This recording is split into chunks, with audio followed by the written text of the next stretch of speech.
La garde à vue est prolongée pour les deux marins du bateau contrôlé au large de Saint-Nazaire, un navire suspecté d'appartenir à ce qu'on appelle la flotte fantôme russe.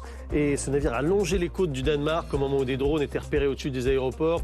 On va retrouver du côté de Saint-Nazaire Angie Loata sur la plage sous le beau soleil de Saint-Nazaire. Angie, dites-nous ce qu'on sait sur les deux suspects qui sont donc interrogés en ce moment et dont la garde à vue est prolongée. Eh bien, ce que l'on sait, c'est ce qu'ils ont dit aux enquêteurs, à savoir, ils ont expliqué qu'ils étaient le commandant et le second du commandant de ce bateau. Ce bateau qui est à une quarantaine de kilomètres de là où nous nous trouvons à Saint-Nazaire, au large, et qui est assez suspect parce qu'il s'est rapproché ces derniers jours de la France, alors même que théoriquement, sa destination, c'est l'Inde. Donc, forcément, il y a eu la volonté de la part des autorités françaises d'effectuer un contrôle, de poser des questions, de demander quelle était la réelle nationalité de ce bateau qui était sous pavillon béninois, mais qui avait changé de nationalité à plusieurs reprises et de nom également ces derniers jours. Donc forcément cela est suspect et les autorités se sont concentrées là-dessus, sauf qu'il n'y a pas eu de réponse. Donc il y a eu cette opération, vous avez probablement vu les images assez impressionnantes, les commandos de la Marine nationale qui sont intervenus à bord et qui ont donc interpellé ces deux personnes. Garde à vue prolongée avec un certain nombre de questions qui restent en suspens et l'enquête le dira. C'est l'objectif de ces gardes à vue, c'est d'essayer de confirmer d'abord qu'il s'agit bien d'un bateau fantôme, de la flotte fantôme russe, parti non loin de Saint-Pétersbourg, je le rappelle, et puis également ce qu'il faisait lorsqu'il a contourné le Danemark il y a quelques jours, au moment même où il y avait ces drones qui survolaient le ciel danois.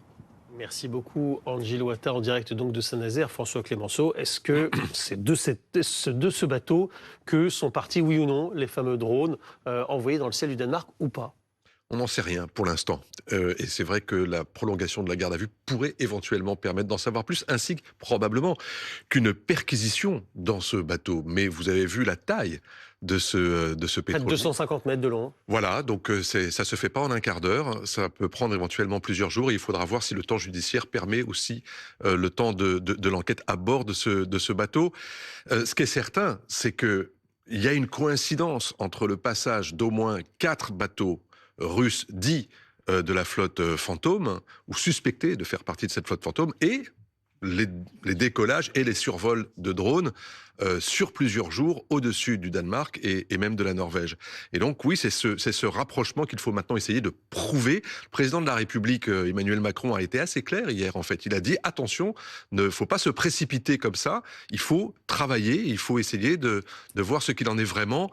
Mais ce qui est sûr, c'est qu'en revanche, le faux pavillon de ce bateau, c'est son 13e faux pavillon. Autrement dit, ça veut dire qu'il a changé au cours de ces 3 dernières années 13 fois de nationalité. C'est suffisamment suspect pour pouvoir essayer d'en savoir plus. Et notamment sur sa destination finale, qui est un port sur le littoral indien, où se trouve l'une des principales raffineries de l'Inde et qui est propriété du grand groupe pétrolier Rosneft. Le lieutenant-colonel Vincent Barretier est avec nous également sur ce plateau. Lieutenant-colonel, dès le début de cette affaire de drone, on a dit il est probable, imaginable en tout cas, que ces drones partent de bateaux dès le début. Est-ce que ce qui s'est passé là, avec ce bateau sur lequel sont montés des militaires français, semble conforter cette hypothèse?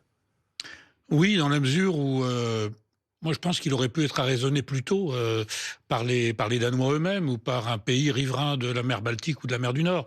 Donc les Français ont démontré en pleine conférence de Copenhague ce qu'il fallait faire et ce qui est d'ailleurs faisable par l'ensemble des bateaux. La marine danoise a aussi... Mais même quand un bateau est dans les eaux internationales, parce que c'est le cas. Dans la mesure où on le suspecte très fortement, ce qui a été le cas la semaine dernière, d'héberger des drones qui ensuite vont provoquer le désordre au-dessus de vos aéroports, voire de vos bases militaires, la moindre des choses, si j'étais danois ou si j'avais été dans le gouvernement danois ou dans le commandement danois, c'était de la raisonner pour voir ce qui se passe à bord. Ce que les Français ont fait, c'est tout à fait naturel, c'est une sauvegarde des eaux territoriales françaises, parce que ce bateau s'approchait de Saint-Nazaire.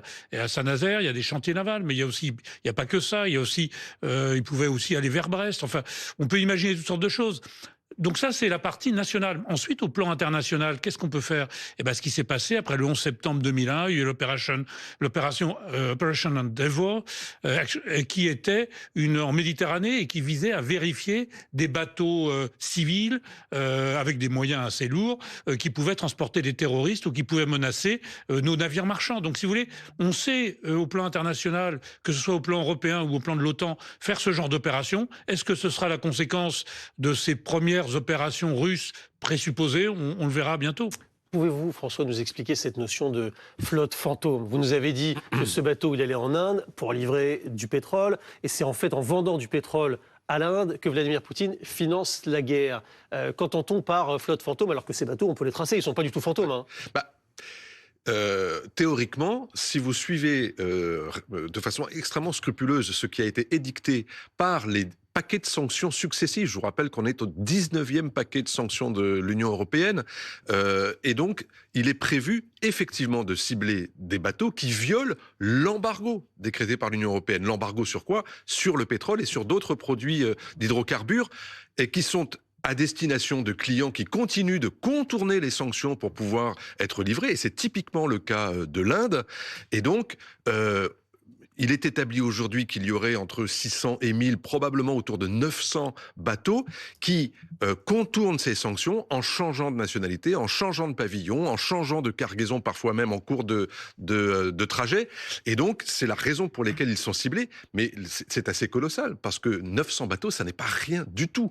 Et c'est vrai que c'est aujourd'hui, pour Poutine, le seul moyen de pouvoir continuer à livrer du pétrole à un certain nombre de clients qui, pour le coup, sont là aussi visés très clairement par Donald Trump lorsqu'il dit il faut mettre des sanctions maintenant sur l'Inde ou sur la Chine qui s'approvisionnent en pétrole russe. Eh bien ça, c'est la marche encore que nous n'avons pas encore franchie, mais qu'en revanche, on peut utiliser en arraisonnant ces bateaux, en vérifiant s'ils sont conformes ou non aux droits des sanctions. Une intervention qui se déroule, on le rappelle, en plein sommet européen du côté de Copenhague. Merci beaucoup pour votre éclairage.